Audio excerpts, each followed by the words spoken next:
Welcome to public service academy. So మనం last time పెట్టినటువంటి grand test ఉంది కదా, ఆ గ్రాండ్ టెస్ట్లో మనం ఇచ్చిన 75 క్వశ్చన్స్ అంటే ఒక్కొక్క యూనిట్ మీకున్న 5 యూనిట్స్కి ఏపీపీఎస్సీ గ్రూప్ 2 వాళ్ళకి మెయిన్స్లో ఉన్న 5 యూనిట్స్, ఈచ్ యూనిట్కి ఒక 15 క్వశ్చన్స్ కవర్ అయ్యే విధంగా ఈ 15 యూనిట్స్ ద 15 క్వశ్చన్స్ కూడా 15 not just 15 questions, 15 areas are 15 topics cover అయ్యే విధంగా వాటిని హోలిస్టిక్గా ఇచ్చాం. కాబట్టి ఇంట్రెస్ట్ ఉన్న వాళ్ళు ఈ క్వశ్చన్స్ నచ్చితే అంతకుముందు ఉన్న పార్ట్ 1 కూడా చూడండి, ఇది పార్ట్ 2. ఇందులో ఏముందంటే మనకి energy and renewable energy sources ఉంది కదా. సో మేజర్గా ఈ ఎనర్జీ సెక్టర్లో కూడా రెన్యూబుల్ ఎనర్జీ మీద, ఈ సోలార్ ఏదైతే ఉందో పునరుత్పాదక శక్తి వనరుల మీదే ఫోకస్ చేశారు మీ సిలబస్లో ఎక్కువగా. స్ట్రెస్ అండ్ అందులో అడగడానికి ఎక్కువ ఉంది. అంతకుముందు ఎప్పటి నుంచి ఉన్నటువంటి ఫాజిల్ ఫ్యూల్స్ మీద అడగడానికి లేదు కదా. ఇప్పుడు వచ్చే యూరో స్టాండర్డ్స్ గురించి కానీ యూరో స్టాండర్డ్స్ కూడా అడుగుతారు. ఎందుకంటే అంతకుముందు మనం ప్రీవియస్ వీడియోస్లో చూసాం 2020 ఏప్రిల్ 1 నుంచి యూరో స్టాండర్డ్ 6ని బేస్ చేసుకుని మనం BS6 భారత్ స్టేజ్ 6ని ఫాలో అవుతున్నాం ఇండియాలో. కానీ 2019 తర్వాత ఏపీలో గ్రూప్ 2 జరగలేదు కాబట్టి ఇది క్వశ్చన్ కూడా ఇంపార్టెంటే. అది మీరు కరెంట్ అఫైర్స్ అనుకుంటారా, ఆ స్టాండర్డ్ బిట్ అనుకుంటారా అనేది దట్స్ యువర్ విష్. బట్ చదవాల్సిన అవసరం అయితే ఖచ్చితంగా ఉంది. ఎందుకంటే అది ఒక డైరెక్ట్ క్వశ్చన్గా రాకపోవచ్చు, but it can be asked as a statement. ఒక స్టేట్మెంట్లో కనుక ఆ క్వశ్చన్ వచ్చినప్పుడు మీరు ఖచ్చితంగా డేట్ అండ్ ఇయర్ గుర్తుపెట్టుకోవాల్సిన అవసరం ఉంది.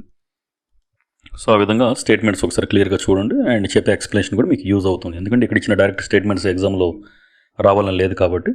సో ఒక మార్క్ కూడా లూజ్ అవ్వకూడదు, తెలిసిన క్వశ్చన్స్కి అసలు లూజ్ అవ్వకూడదు. చూడండి ఈరోజు క్వశ్చన్స్ వెళ్తే నిన్న 15 వరకు చూసాం, మీరు 16 నుంచి స్టార్ట్. స్టేట్మెంట్ 1, భారత్ నవంబర్ 2024 నాటికి మొత్తం 214 గీగావాట్స్ రెన్యూబుల్ ఎనర్జీ సామర్థ్యాన్ని సాధించింది అన్నారు.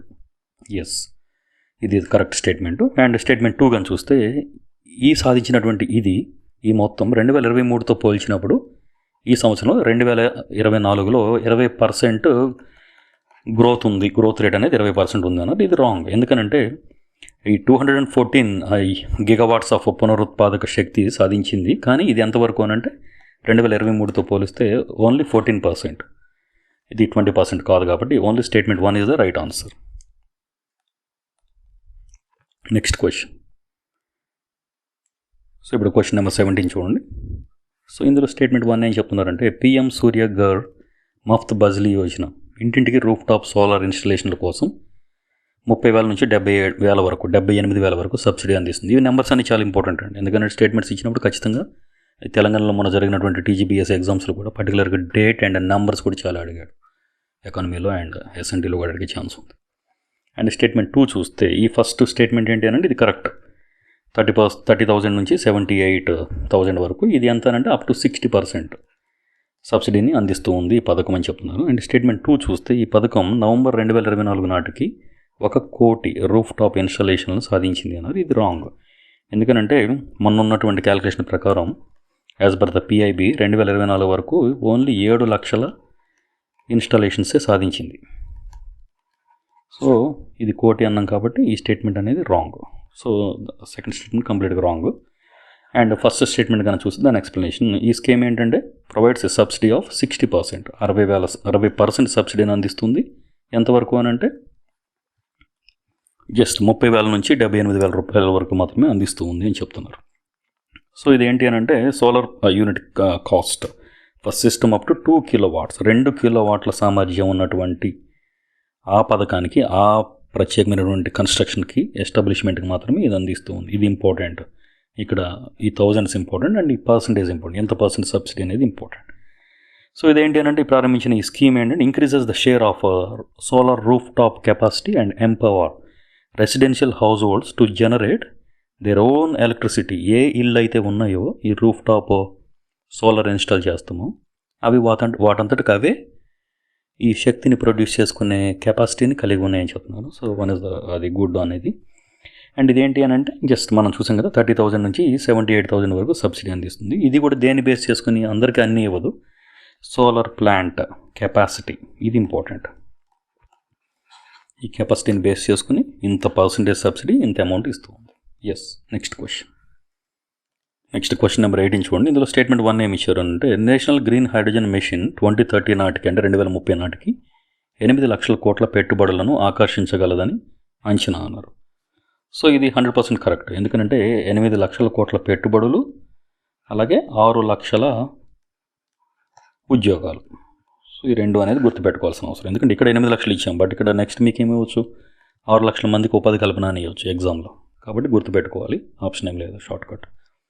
అండ్ స్టేట్మెంట్ 2, ఇది 2030 నాటికి ఏడాదికి 1,00,000 కోట్ల శిలాజ ఇంధనాలు అంటే ఫాజిల్ ఫ్యూయల్స్ దిగుమతులను తగ్గించే లక్ష్యాన్ని కలిగి ఉంది అని. అంటే ఇది ఉందా అనేది ఒకసారి చూద్దాం మనం. ఇక్కడ ఏం చెప్తుందంటే ఫాజిల్ ఫ్యూయల్స్ ఇంపోర్ట్ వర్త్ 1,00,000 కోట్ల వరకు దిగుమతులను మరియు 50 million metric tons 50 million metric టన్నుల కార్బన్ ఉద్గారాలు ఎప్పటికీ అనంటే సంవత్సరానికి, ఒక సంవత్సరానికి 50 మిలియన్ మెట్రిక్ టన్నుల కార్బన్ డైఆక్సైడ్ ఉద్గారాలను కూడా ఎప్పటి వరకు అనంటే బై 2030 వరకు దీన్ని సాధించాలి. అండ్ అదేవిధంగా సంవత్సరానికి దీనివల్ల మనకి ఎంతనంటే 1,00,000 కోట్ల వరకు శిలాజ ఇంధనాల దిగుమతులు, అంటే మనం క్రూడ్ ఆయిల్ దిగుమతి చేసుకుంటాం కదా, సో అటువంటి ఇంపోర్ట్స్ని మనం కట్ చేయొచ్చు. అట్ ద సేమ్ టైం ఈ విధంగా కార్బన్ ఉద్గారాలను కూడా తగ్గించుకోవడానికి అవకాశం ఉంది అంటున్నారు. ఏంటంటే మేజర్గా ఈ గ్రీన్ హైడ్రోజన్ ఈ మిషన్ ఏంటంటే will facilitate like demand creation అనుకోండి, తర్వాత ప్రొడక్షన్ ఉత్పత్తి, అండ్ యూటిలైజేషన్ అంటే వినియోగం, అండ్ ఎక్స్పోర్ట్, ఇంకా మిగిలిన దాన్ని మనం డిమాండ్ క్రియేషన్ అంటే డిమాండ్ని తట్టుకోగలగాలి, అండ్ అదేవిధంగా ప్రొడ్యూస్ చేయగలగాలి, అండ్ దాన్ని సక్సెస్ఫుల్గా ఉపయోగించుకోగలగాలి. అండ్ దాని తర్వాత ఏంటంటే ఎక్స్పోర్ట్ ఎక్కడికి ఏంటంటే బయట దేశాలకి చేసినప్పుడు export green energy, green hydrogen. So ఈ విధంగా ఎన్ని బెనిఫిట్స్ ఉంటాయని చెప్తున్నారు దీనికి. Next 19th question statement 1 19th క్వశ్చన్లో ఫస్ట్ది పిఎం కుసుమ్ పథకం నవంబర్ 24, 2024 నాటికి 35 లక్షల గ్రిడ్ కనెక్టెడ్ వ్యవసాయ పంపులను సోలరైజ్ చేయాలి అనుకుంది అంటున్నారు. సో ఇది రైట్ స్టేట్మెంట్. ఏంటి అని అంటే 2019లో స్టార్ట్ చేసినటువంటి ఈ పథకం పిఎం కుసుమ్ అనేది ఎవరి కిందనంటే ministry of new and renewable energy sources దాని కింద పనిచేస్తుంది. Central government provides a subsidy of up to 30 to 50% సబ్సిడీని కూడా, అంటే టోటల్ కాస్ట్ ఏదైతే ఉందో ఆ ఇన్స్టలేషన్కి దాంట్లో 30 to 50% కాస్ట్ని బేర్ చేస్తూ ఉంది. ఓకే, ఇది ఇంపార్టెంట్. అండ్ ఇక్కడ కనుక 35 lakhs గ్రిడ్ కనెక్టెడ్ వ్యవసాయ అనేది చెప్తూ ఉంది కదా, ఇక్కడ మహారాష్ట్ర ఉంది కదా, ఈ స్టేట్ కొత్తగా 35 లక్షల పంప్ సెట్లను సోలరైజ్ చేయాలి. ఎప్పటి వరకు 2025 సంవత్సరంలోనే ఈ స్కీమ్ కింద ఇన్ని పంప్ సెట్స్ని సోలరైజ్ చేయాలి అనే టార్గెట్ పెట్టుకుంది అని చెప్తున్నారు. తర్వాత ఇప్పుడు బి స్టేట్మెంట్ చూడండి. ఇది రైతుల భూముల్లో 10,000 మెగావాట్ల డీసెంట్రలైజ్డ్ సోలార్ ప్లాంట్ను ఇన్స్టాల్ చేయాలని లక్ష్యంగా పెట్టుకున్నాను. ఎస్, ఇది కూడా కరెక్ట్ స్టేట్మెంట్. ఎందుకంటే 10,000 మెగావాట్లు డీసెంట్రలైజ్డ్ గ్రౌండ్ లెవెల్ ఎంతవరకు అంటే ఆ మెగావాట్లో ఉన్నటువంటి కెపాసిటీ, ఒక్కొక్క పంప్ సెట్ కెపాసిటీ 500 కిలోవాట్స్ నుంచి 2 megawatts ఈ రేంజ్లో ఉన్నటువంటి పంప్ సెట్లు ఒక 10,000 వరకు. So grid connected renewable energy power ప్లాంట్స్గా ఉంటాయి. ఇక్కడ ఏంటంటే తర్వాత ఇన్స్టలేషన్ ఆఫ్ 20 లక్షల సోలార్ పంప్ పవర్డ్ అనేవి అగ్రికల్చర్ పంప్స్ పెట్టాలి అనేది ఒకటి. తర్వాత 15 లక్షల వ్యవసాయ పంపులను గ్రిడ్కు లేదా సోలార్కు కన్వర్ట్ చేయాలి, ఆల్రెడీ ఉన్న వాటిని సోలార్గా కన్వర్ట్ చేయడం. ఇన్ని టార్గెట్స్ ఉన్నాయి ఇక్కడ. సో మేజర్గా గుర్తుపెట్టుకోవాల్సిందంటే పిఎం కుసుమ్ కింద టోటల్ కాస్ట్ ఏదైతే ఉందో దాంట్లో 30 to 50%ని సెంట్రల్ గవర్నమెంట్ ఈ పథకం కింద భరిస్తూ ఉంది అనేది ఇంపార్టెంట్. 20th క్వశ్చన్ చూడండి. స్టేట్మెంట్ 1 జియోథర్మల్ ఎనర్జీ అన్వేషణ భారతదేశంలో 381 ప్రదేశాల్లో సుమారుగా 10,600 మెగావాట్ల సామర్థ్యాన్ని గుర్తించింది అన్నారు. ఎస్, ఇది కరెక్టే. Statement 1 is right. ఎందుకంటే 381 thermally anomalous areas in the country ఉన్నాయని చెప్తున్నారు. ఇక్కడ ఏంటంటే కలెక్టింగ్ వైటల్ డేటా ఆన్, ఇంకా జరుగుతూనే ఉంది రీసెర్చ్. వాటి యొక్క టెంపరేచర్ ఎంత ఉంది, తర్వాత డిశ్చార్జ్ ఎంతవరకు డిశ్చార్జ్ చేయగలుగుతున్నాయి ఆ టెంపరేచర్ ఉన్నటువంటి వాటర్ని, అండ్ అక్కడ ఉన్నటువంటి water quality, whether it is a fresh water are marine water use అవుతుందా ఎలక్ట్రిసిటీ ప్రొడ్యూస్ చేయడానికి. అండ్ ఇన్ వేరియస్ జియోథర్మల్ ఫీల్డ్స్లో ఈ ఎక్స్పెరిమెంట్స్ అనేది జరుగుతుంది. ఇంకా రీసెర్చ్ అనేది స్టిల్ గోయింగ్ ఆన్. అండ్ కాబట్టి first statement right. And what about the second statement? తెలంగాణలో ఇండియాలోనే మొట్టమొదటి అంటున్నారు కాబట్టి ఇంపార్టెంట్. 50 కిలోవాట్ల జియోథర్మల్ పైలట్ ప్రాజెక్ట్ ఉంది, సరైన ఎంపిక చేసుకోండి అంటున్నాడు ఇక్కడ. సో ఈ స్టేట్మెంట్ ఏంటంటే significant mile stone in India's geothermal energy journey is commencing of 20 kilowatts. ఎంత అంటున్నారు? 20 కిలోవాట్లు, 50 కాదు. కాబట్టి స్టేట్మెంట్ 2 అనేది రాంగ్. సో 20 kilowatts ఉన్నటువంటి పైలట్ ప్రాజెక్ట్ని జియోథర్మల్ పవర్ ప్లాంట్ బై ఎవరి చేతనంటే సింగరేణి కాలరీస్ కంపెనీ లిమిటెడ్ ఉంది కదా కింద, ఎక్కడనంటే మణుగూరు ఏరియా. ఎందుకంటే మొన్నటిదాకా 2 states కలిగి ఉన్నాయి కాబట్టి, and that AP Andhra and Telangana పక్కన ఉన్నాయి కాబట్టి and the very first in India, మొట్టమొదటిది కాబట్టి ఇక్కడ మణుగూరులో ఉంది. ఎవరి ద్వారా అంటే సింగరేణి కాలరీస్ కంపెనీస్ లిమిటెడ్. ఎంత కెపాసిటీ అంటే 20 కిలోవాట్స్ ఉన్నటువంటి కెపాసిటీ. సో కాబట్టి ఇంపార్టెంట్. స్టేట్మెంట్ 250 అన్నారు కాబట్టి అది పోయింది. ద రైట్ ఆన్సర్ అనేది A. Next question 21. So statement 1 ఏంటంటే భారత్ తన మొదటి గ్రీన్ అమోనియా ఎగుమతి ఒప్పందాన్ని జపాన్తో చేసుకుంది. ఇక్కడ ఇంపార్టెంట్. గ్రీన్ అమోనియా ఒకటి జపాన్తో చేసుకుందంటే ఎస్, జపాన్తో చేసుకుంది. సో ఇక్కడ ఏంటంటే ఫోకస్ ఆన్ ఎక్స్పోర్ట్. ఎవరికి? జపాన్కి. అమోనియా ప్రొడ్యూస్డ్ యూజింగ్ రెన్యూబుల్ ఎనర్జీస్ని. ఇది ఇంపార్టెంట్. నిన్న క్వశ్చన్స్లో కూడా అడిగినట్టున్నాము. సో రెన్యూబుల్ ఎనర్జీని ఉపయోగించుకొని తయారైనటువంటి గ్రీన్ అమోనియాని మాత్రమే మనం జపాన్కి ఎగుమతి చేయాలి అనేది ఒక ఒప్పందం మనకు ఉంది ఇక్కడ. ఇది ఇంపార్టెంట్. దేంతో తయారు చేస్తున్నారు అనేది ఇచ్చినప్పుడు. తర్వాత ఇక్కడ ఏంటి ఇండియాకి బెనిఫిట్ ఏంటి అని అంటే makes a significant step for India in the global green energy మార్కెట్లో. ఇది ఒక పెద్ద మైల్ స్టోన్ లాంటిది. So showcasing it's potential as a major green ammonia producer లాగా మనం ఇండియా అనేది ముందు లైన్లో నిలబడుతూ ఉంటుంది. అండ్ స్టేట్మెంట్ 2 చూద్దాం. సెకండ్, ఈ ఒప్పందం గ్రీన్ హైడ్రోజన్ ఉత్పత్తిలో భారత నాయకత్వ పాత్రను బలపరుస్తుంది అన్నారు. ఎస్, ఇండియాను ఒక బెస్ట్ పొజిషన్లో నిలిపిద్ది కదా. మనం కనుక ఎలా రెన్యూబుల్ ఎనర్జీతో తయారు చేసినప్పుడు గ్రీన్ అమోనియాని జపాన్కి ఎగుమతి చేయగలుగుతున్నాము అని అంటే yes, that is the fantastic position. అందుకని ఇంకేం అవసరం లేదు కదా, సక్సెస్ అయినట్టు. సో నెక్స్ట్ స్టేట్మెంట్ క్వశ్చన్ చూడండి. Question number 22. ఇది ప్రకటన 1 ఏంటంటే 2023లో భారత ప్రభుత్వం నేషనల్ కార్బన్ మార్కెట్ స్థాపించడానికి కార్బన్ క్రెడిట్ ట్రేడింగ్ స్కీమ్ CCTSను ప్రకటించింది అన్నారు. కానీ ఇదేంటంటే notified okay, government of India June 2023లో నోటిఫై చేసింది. బట్ ఇది ఎప్పుడు ప్రకటించింది ఫస్ట్ టైం అని అంటే లెజిస్లేటెడ్ ఇన్ 2022. సో కాబట్టి ఫస్ట్ స్టేట్మెంట్ అనేది రాంగ్. ఈ చిన్న నెంబర్ చూసారా, ప్రకటించింది ఎప్పుడు, లెజిస్లేట్ చేసింది ఎప్పుడు అనే దాని గురించి కూడా కన్ఫ్యూజ్ చేసే ఛాన్స్ ఉంటుంది. కాబట్టి చాలా కేర్ఫుల్గా ఉండాలి. అండ్ ప్రకటన 2 ఏంటంటే ఈ పథకం పూర్తిగా రెన్యూబుల్ ఎనర్జీ ప్రాజెక్టులపై దృష్టి సాధించగా రవాణా రంగాన్ని మరియు వ్యవసాయ రంగాలని తప్పించింది అన్నారు.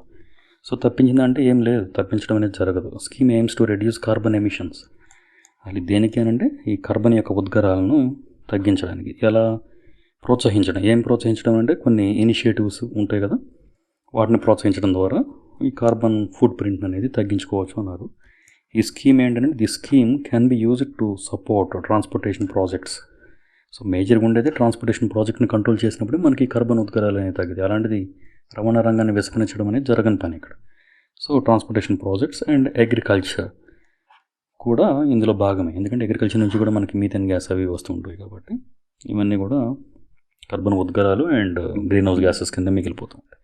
సో ఇది మేజర్గా ఏంటంటే అల్టిమేట్గా రైతులను సుస్థిర వ్యవసాయ పద్ధతులు ఏవైతే సస్టైనబుల్ ప్రాక్టీసెస్ స్టార్ట్ చేయాలి, అదేవిధంగా కొన్ని గ్రీన్ హౌస్ గ్యాసెస్ ఉద్గారాలను కూడా తగ్గించవచ్చు అనేది ఈ విధంగా ఉందంతే.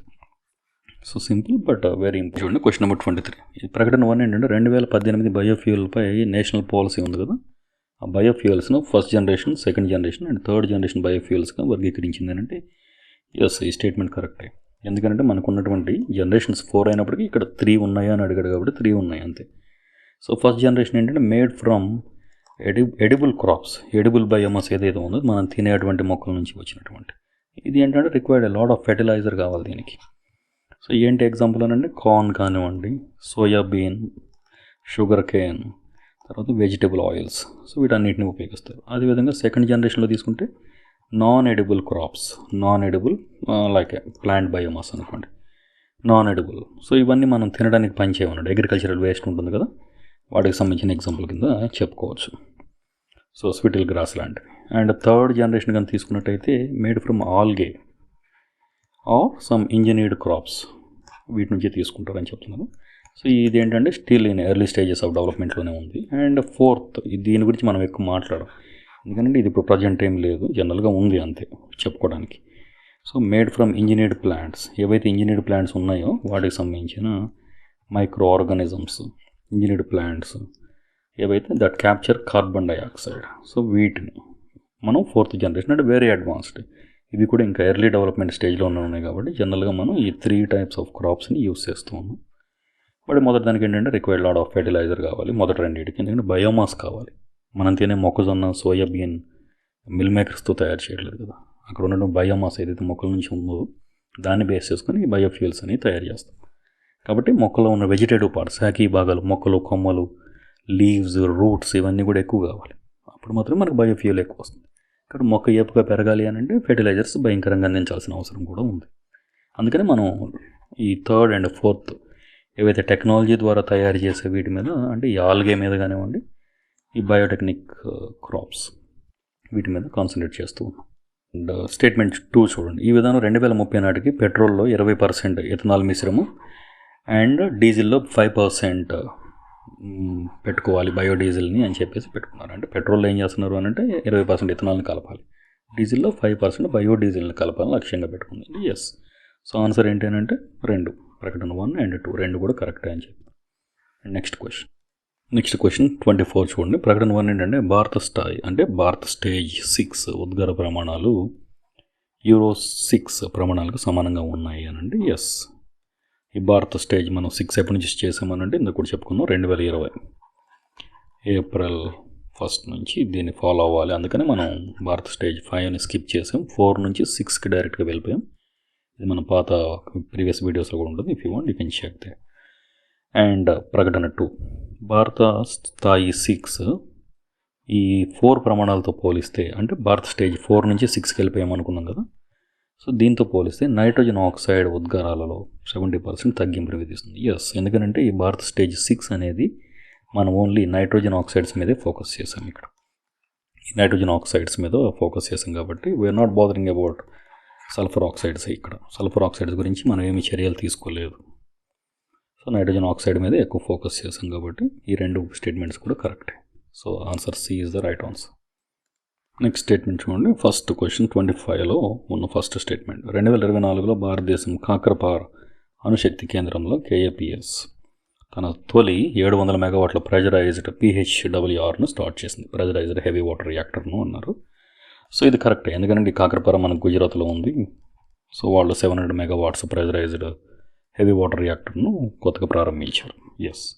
అండ్ ప్రకటన 2 కాప్స్లోన్ రియాక్టర్ శక్తి ఉత్పత్తికి థోరియం ఆధారిత ఇంధనాన్ని ఉపయోగిస్తుంది అన్నారు. ఇందులో సరైన ఎంపిక ఏంటి అంటే ఇక్కడ ఉపయోగించే ఇంధనం అనేది థోరియం బేస్డ్ అని అన్నారు. No, this is not a thorium based fuel. ఇది ఏంటంటే న్యాచురల్ అన్ఎన్రిచ్డ్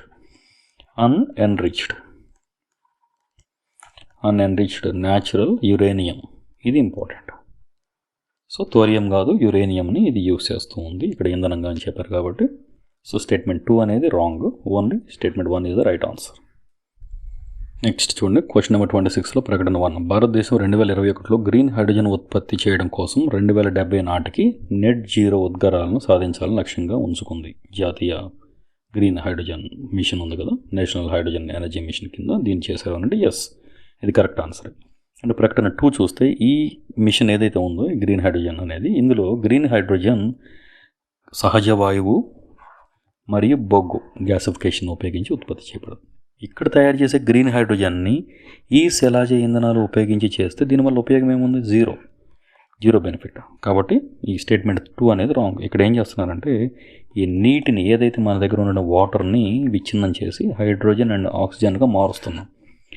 దేని విధంగా దీనికి ఇచ్చేటువంటి విద్యుత్తుని మనం ఉపయోగిస్తున్నాం దీన్ని విచ్ఛిన్నం చేయడానికి. ఈ ఏదైతే విచ్ఛిన్నానికి ఉపయోగించే విద్యుత్ అనేది పునరుత్పాదక శక్తి వనరుల నుంచి, మోస్ట్లీ థర్మల్ కాకుండా మనకి హైడల్ ఎనర్జీ, ఏదైతే పునరుత్పాదక శక్తిని ఉపయోగించుకొని ఈ విద్యుత్ ద్వారా ఇక్కడ ఉన్నటువంటి H2 అని విడదీసి విచ్ఛిన్నం చేసి స్ప్లిట్ చేసి మనం మనకు కావాల్సిన హైడ్రోజన్ని పొందుతున్నాం. కాబట్టి ఇది గ్రీన్ హైడ్రోజన్. అంతే తప్ప ఇక్కడ సహజ వాయువు తీసుకొని బొగ్గు గ్యాసిఫికేషన్ ఉపయోగిస్తే పెద్ద ఉపయోగం ఏముంది? దానివల్ల ఇంకా మళ్ళీ పొల్యూషన్ పెరిగిపోతుంది కదా. సో అది కాదు. కాబట్టి స్టేట్మెంట్ 2 అనేది wrong, only statement 1 is the right answer. Next question number 27లో ప్రకటన 1 చూడండి. 1 సన్ 1 వరల్డ్ 1 గ్రిడ్ కార్యక్రమం కింద శక్తి గ్రిడ్, ఎనర్జీ గ్రిడ్లను దేశాల మధ్య కనెక్ట్ చేసే గ్లోబల్ సౌర గ్రిడ్ను స్థాపించడం లక్ష్యంగా పెట్టుకుంది అంటే ఎస్, 1 సన్ 1 వరల్డ్ 1 గ్రిడ్ అనేది ఇది పెట్టుకుంది కాబట్టి రైట్. ఈ కార్యక్రమాన్ని అంతర్జాతీయ సౌర కూటమి ISA నేతృత్వం వహిస్తుంది అన్నారు. సో ఎస్, ఇది కూడా అంతే. ఇంటర్నేషనల్ సోలార్ అలయన్స్ అనేది నేతృత్వం వహిస్తూ ఉంది. ఎస్, ISA గురించి చూద్దాం. ఈ స్టేట్మెంట్ 1 and 2 రెండు కరెక్టే. ఈ ISA అనేది ఎక్కడ ఉంది? మన గురుగ్రామ్ ఉంది కదా, అది కేంద్రంగా పనిచేస్తూ ఉంది ISA అనేది. ఇది డిసెంబర్ 2024 నాటికి దీంట్లో ఉన్న దేశాల సంఖ్య అనేది కూడా ఇంపార్టెంట్. 124th దేశం ఏదైతే లేటెస్ట్గా జాయిన్ అయిన కంట్రీ ఏముందంటే మాల్డోవా. సో ఈ దేశం అనేది 124వ దేశం అండ్ ఇది లేటెస్ట్గా జాయిన్ అయింది. తర్వాత 123rd 123వ దేశం ఏంటంటే లెబనాన్. ఎందుకంటే ఇది మ్యాచింగ్ కూడా అడిగాడు అనుకోండి, చేసేది ఏం లేదు. ఎందుకంటే ఎనర్జీ అండ్ ఎన్వైర్న్మెంట్కి రిలేటెడ్ ఇది దేని కిందైనా పెట్టుకోవచ్చు మీరు, కరెంట్ అఫైర్స్ కింద కూడా ఇంపార్టెంట్ కాబట్టి. ఇది ఆగస్టులో జాయిన్ అయింది, ఆగస్టు 2024లో. అండ్ అలాగే 122ది మాల్టా అండ్ 121st కంట్రీ ఏదంటే స్పెయిన్. సో ఈ విధంగా స్పెయిన్, మాల్టా, లెబనాన్ అండ్ మొన్న రీసెంట్గా జాయిన్ అయినటువంటి మాల్డోవా. సో ఈ విధంగా ఈ 124 కంట్రీస్ ఉన్నాయి డిసెంబర్ 2024 అని ఇస్తే చూసుకోండి అది ఒకసారి. అదేవిధంగా అసలు దీని ఏంటి ఐఎస్ఏ గురించి స్టోరీ ఏంటంటే, ఇది కాన్ఫరెన్స్ ఆఫ్ పార్టీస్ ఉంది కదా, ఎన్విరాన్మెంట్కి సంబంధించి జరుగుతుంది. ఇది 2015లో జరిగిన దాంట్లో ఇండియా అండ్ ఫ్రాన్స్ ఈ రెండు ముందుకు వచ్చి దీన్ని స్టార్ట్ చేసాయి ఈ కార్యక్రమాన్ని. మేజర్ స్టెప్స్ ఎవరు అని అంటే major nations India and France. Aim ఏంటంటే is a collaboration of countries that aim to reduce their reliance on fossil fuels and increase the use of solar energy. ఆ శిలాజ ఇంధనాలను తగ్గించుకొని ఏవైతే సోలార్ దాన్ని ఉపయోగించుకోవాలనుకుంటున్నాయో అటువంటి దేశాలన్నీ కూడా ఇక్కడ జాయిన్ అయ్యి దీని మీద సైన్ చేసి ఇప్పటి వరకు 124 దేశాలు ఉన్నాయని చెప్తున్నారు. అంతే. సో చూడండి, ఇంత కష్టపడి చేస్తూ ఉన్నప్పుడు ఇంత ఒక్కొక్క స్టేట్మెంట్కి ఇంత కనెక్షన్ అండి, ఇంత ప్రయారిటీ ఇచ్చి, ఎందుకంటే దట్ ఈస్ వెరీ ఇంపార్టెంట్. నేను ఇచ్చిన స్టేట్మెంట్స్ ఎగ్జామ్లో వస్తాయని నేనే చెప్పట్లేదు, మీరు ఎలా అనుకుంటారు కదా. సో ఇందులో ఏదైనా అడగవచ్చు, 124th కంట్రీ అడగవచ్చు, అదే ఏ కాన్ఫరెన్స్ ఆఫ్ పార్టీస్లో ఇది ఎస్టాబ్లిష్ చేశారు ఫస్ట్ ఐడియా అనొచ్చు, అది between what countries, A countries మధ్య జరిగిన ఫస్ట్ ఒప్పందం అని అడగవచ్చు, అంటే ఎంతమంది సిగ్నేచరీస్గా ఉన్నారు ఇప్పటి వరకు అని అడగవచ్చు. కాబట్టి చేస్తున్నప్పుడు ప్రయారిటీ ఇవ్వండి. మీరు లైక్ చేసినా చూసినా కామెంట్ ఏదైనా పెట్టినా నేను రిప్లై చేస్తున్నాను. సో మీరు చూడలేదు అనుకోండి, ఇట్ డజంట్ మ్యాటర్, నాకు అనిపించదు కదా ఇది వీళ్ళకి ఇంపార్టెంట్ కాదేమో, టైం వేస్ట్ అవుతుంది అనుకుంటా. అందుకని ఐఎమ్ టేకింగ్ టైం. ఇక్కడ నా ఒక ఎగ్జామ్ పేపర్ని డిస్ప్లే చేయడానికి కూడా ఇంత టైం పడుతూ ఉంది, ఎందుకంటే అందులో ఉన్న క్వశ్చన్స్, కాన్సెప్ట్స్ అటువంటివి. మీకు ఇచ్చిన సిలబస్లో ఉన్న చాలా heavy syllabus, that's not an easy thing. Next question చూడండి. 28లో ప్రకటన 1. భారతదేశం మధ్యప్రదేశ్లో 600 మెగావాట్ల సామర్థ్యంతో ప్రపంచంలోని అతిపెద్ద ఫ్లోటింగ్ సోలార్ ప్రాజెక్ట్ని ఏర్పాటు చేసింది అన్నారు. ఎస్, ఇది కరెక్ట్. ఎందుకంటే ఓంకారేశ్వర్ డ్యామ్ ఉంది కదా, ఈ ఓంకారేశ్వర్ డ్యామ్ మీద ఒక 12 కిలోమీటర్ల ఏరియా ఉన్నటువంటి ఆ ప్రదేశంలో ఆ డ్యామ్ దగ్గర ఇది కవర్ అయింది. ఎక్కడంటే కందన్వాడ్ డిస్టిక్ ఎక్కడంటే మధ్యప్రదేశ్లో. సో డిస్టిక్ అంత ఇంపార్టెంట్, స్టేట్ గుర్తుపెట్టుకోండి అంత. మొదట్లో దీనికంటే ముందు ఏది ఉంది అని అంటే మొట్టమొదటిగా మనకి 100 మెగావాట్స్తో మన తెలంగాణ ఉంది కదా, రామగుండం పక్కనే కాబట్టి రామగుండంలో ఉంది. ఇది ఎవరి ద్వారా? ఇది national thermal power corporation. So NTPC వాళ్ళు ఎస్టాబ్లిష్ చేశారు. ఇది బిగినింగ్లో 100 మెగావాట్స్.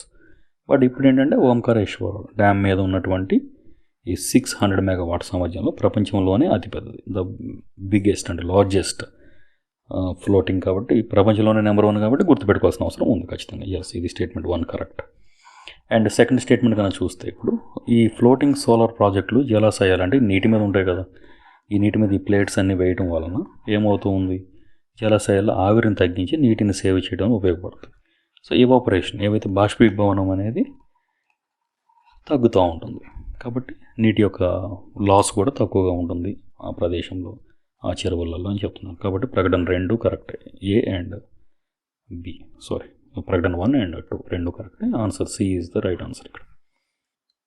నెక్స్ట్ ఇది ఇంపార్టెంట్ కాబట్టి ఇంకో క్వశ్చన్ రిపీట్ అయింది. 29 క్వశ్చన్. ప్రకటన. అంతర్జాతీయ ఐఎస్ఏ ప్రధాన కార్యాలయం భారతదేశం గురుగ్రామ్లో ఉంది మరియు 120కి పైగా సభ్య దేశాలు ఉన్నాయండి. ఇంతకుముందు చూసాం కదా 124 దేశాలు ఉన్నాయి కాబట్టి గురుగ్రామ్లో ఉంది. So right answer. అండ్ ఇక్కడ second statement important. ISA international solar alliance ఏదైతే ఉందో కేవలం ఉష్ణమండల మరియు ఉప ఉష్ణమండల ప్రాంతాలకు మాత్రమే సౌరశక్తి ప్రోత్సాహంపై దృష్టి సాధిస్తుందంటే కాదండి, అన్ని దేశాలకి ఇది ప్రయారిటీ ఇస్తుంది. ఎవరైనా జాయిన్ అవ్వచ్చు దీంట్లో, ఎవరికైనా సభ్యత్వం కలిగిస్తుంది కాబట్టి అందరినీ ప్రోత్సహిస్తుంది. కాబట్టి స్టేట్మెంట్ 2 రాంగ్. సో ఆన్సర్ అనేది only A is the right answer. And ఈరోజుకి లాస్ట్ క్వశ్చన్ 30th క్వశ్చన్లో ప్రకటన 1. భారత్ యొక్క సవరించిన జాతీయంగా నిర్ణయించినటువంటి ఈ షేర్స్ ఏవైతే ఉన్నాయో ఎన్డీసీ, తర్వాత అందులో నేషనల్లీ డిటర్మైన్డ్ కాంట్రిబ్యూషన్స్ 2030 నాటికి non fossil and non carbon ఇంధన ఆధారిత వనరుల నుంచి 50% కలపబడిన విద్యుత్ సామర్థ్యాన్ని సాధించాలని కలిగి ఉన్నాయన్నాడు. ఎస్, అది ఎందుకనంటే కరెక్టే. ఎన్డీసీ అనేది includes achieving 50% electric power capacity from non fossil fuels. ఎప్పటి వరకు అనంటే బై 2030 వరకు సాధించాలని టార్గెట్గా పెట్టుకుంది. కాబట్టి statement 1 is the right. And come to the statement 2.